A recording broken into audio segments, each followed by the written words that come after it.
एक बार न्यायाधीश महादेव रनाडे ट्रेन में सफर कर रहे थे कि तभी उनकी पास की सीट पर आकर एक अंग्रेज व्यक्ति बैठ गया। उस अंग्रेज से एक भारतीय का उसके पास बैठना देखा नहीं गया और गुस्से में वह बोला कि जब भारतीयों के लिए एक अलग कोच दिया गया है तो फिर तुम क्यों इस कोच में सफर कर रहे हो? उतर कर जाओ और अपनी कोच में बैठो।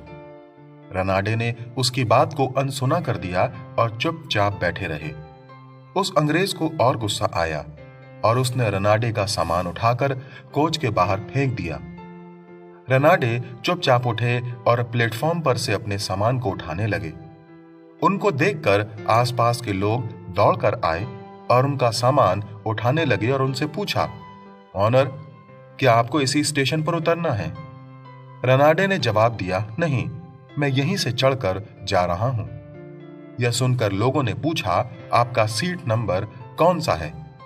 जवाब मिलते ही लोगों ने उनका सामान उनकी सीट पर पहुंचा दिया।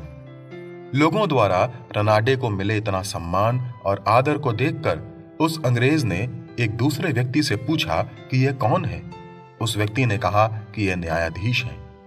यह सुनकर अंग्रेज दंग रह गया। उस व्यक्ति ने रनाडे से कहा, ऑनर, यदि आप मुझे पहले बता देते कि आप न्यायाधीश हैं तो मैं आपके साथ ऐसा व्यवहार नहीं करता।